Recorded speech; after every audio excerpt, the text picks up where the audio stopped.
നമസ്കാരം. മലയാളി വാർത്തയിലേക്ക് സ്വാഗതം. ഇറാൻ അസർബൈജാൻ അതിർത്തിയിൽ അണക്കെട്ട് ഉദ്ഘാടനത്തിനെത്തിയ ശേഷം ഹെലികോപ്റ്ററിൽ മടങ്ങുന്നതിനിടെ വിദൂര വനമേഖലയിൽപ്പെട്ട് കാണാതായ ഇറാൻ പ്രസിഡന്റ് ഇബ്രാഹിം റൈസിക്കായി തിരച്ചിൽ ശക്തമാക്കിയിരിക്കുകയാണ് ഇറാൻ. പ്രസിഡന്റ് റൈസിക്കൊപ്പം വിദേശകാര്യമന്ത്രി അമീർ അബ്ദുള്ളാഹിനും അപകടത്തിൽപ്പെട്ടിട്ടുണ്ട്. രാജ്യമാകെ ഇബ്രാഹിം റൈസിക്കായി പ്രാർത്ഥനയിലാണ്. ഇതിന്റെ വിവിധ ദൃശ്യങ്ങൾ പുറത്തുവന്നു. 13 മണിക്കൂർ പിന്നിട്ടിട്ടും റൈസിയെ കണ്ടെത്താൻ കഴിയാത്തത് ആശങ്കയ്ക്ക് വഴിവെച്ചിട്ടുണ്ട്. രക്ഷാദൌത്യത്തിന് റഷ്യയുടെയും തുർക്കിയുടെയും സഹായം ലഭിച്ചിട്ടുണ്ട്.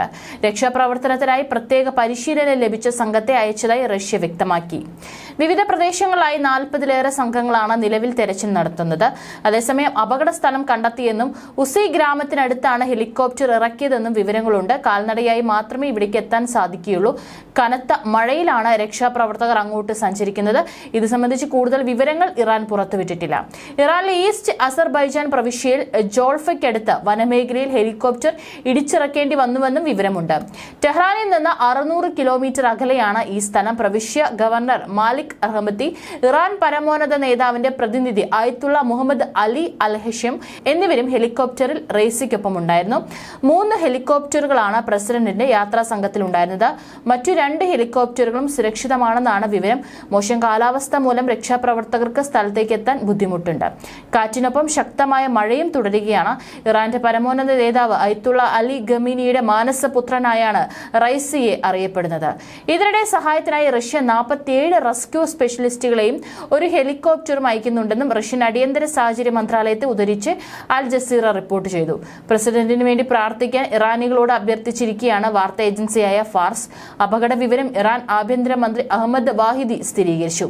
അതേസമയം അപകട സ്ഥലത്ത് നിന്ന് ലഭിക്കുന്ന വിവരങ്ങൾ ആശങ്കാജനകമാണെന്നാണ് സൂചനകൾ. അതീവ ജാഗ്രതയിലാണ് ഇറാൻ. ഇസ്രായേലുമായി ഇറാൻ സംഘർഷത്തിലാണ്. അതുകൊണ്ട് തന്നെ ഈ അപകടം പലതരത്തിലെ ചിന്തകൾക്ക് കാരണമാകുന്നുണ്ട്. പശ്ചിമേഷ്യയെ ആകെ പ്രതിസന്ധിയിലാക്കുന്നതാണ് ഈ ഹെലികോപ്റ്റർ അപകടം. ഹെലികോപ്റ്ററിന്റെ സിഗ്നൽ ലഭിച്ചതായി റിപ്പോർട്ടുകൾ വന്നെങ്കിലും സ്ഥിരീകരിക്കപ്പെട്ടിട്ടില്ല. അപകട സ്ഥലം കണ്ടെത്തിയെന്നും ഉസി ഗ്രാമത്തിനടുത്താണ് ഹെലികോപ്റ്റർ ഇറക്കിയതെന്നും വിവരങ്ങളുണ്ട്. കാൽനടയായി മാത്രമേ ഇവിടേക്ക് എത്താൻ സാധിക്കുകയുള്ളൂ. കനത്ത മഴ കാരണം രക്ഷാപ്രവർത്തകർക്ക് അങ്ങോട്ട് സഞ്ചരിക്കാൻ സാധിക്കാത്ത അവസ്ഥയാണ്. ഏതായാലും കൂടുതൽ വിവരങ്ങളൊന്നും ഇറാൻ പുറത്തുവിട്ടിട്ടില്ല. ഇറാൻ സൈന്യത്തിന്റെ പക്കലുള്ള പല വിമാനങ്ങളും ഹെലികോപ്റ്ററുകളും കാലഹരണപ്പെട്ടതാണ്. മധ്യപൂർവ്വദേശ മേഖലയിൽ പ്രധാന ശക്തിയാണ് ഇറാൻ. ഇസ്രായേലിനെതിരെ പോരാടുന്ന ഗാസയിലെ ഹമാസിനും ലബനാനിലെ ഹിസ്ബുള്ളയ്ക്കും ഇറാൻ ശക്തമായ പിന്തുണയാണ് നൽകുന്നത്. ഇതെല്ലാം ഈ ഹെലികോപ്റ്റർ അപകടത്തിന് പല തലങ്ങൾ നൽകുന്നു. ഇബ്രാഹിം റൈസിക്കൊപ്പം വിദേശകാര്യമന്ത്രി ഹുസൈൻ അമീർ അബ്ദുല്ലാഹിയൻ, കിഴക്കൻ അസർബൈജാൻ പ്രവിശ്യയുടെ ഗവർണർ, മറ്റു ഉദ്യോഗസ്ഥർ എന്നിവർ ഹെലികോപ്റ്ററിൽ ഉണ്ടായിരുന്നതായി റിപ്പോർട്ടിൽ പറയുന്നു. 3 ഹെലികോപ്റ്ററുകൾ അദ്ദേഹത്തിന്റെ വ്യൂഹത്തിലുണ്ടായിരുന്നുവെന്നാണ്. 2 എണ്ണം ലക്ഷ്യസ്ഥാനത്ത് സുരക്ഷിതമായി എത്തിയെന്നും തസ്നീം വാർത്താ ഏജൻസി റിപ്പോർട്ട് ചെയ്തു. ഇറാന്റെ തലസ്ഥാനമായ ടെഹ്റാനിൽ നിന്ന് 600 കിലോമീറ്റർ അകലെയാണ് അപകടം. ഏതായാലും രാജ്യം മുഴുവൻ പ്രാർത്ഥനയിലാണ്.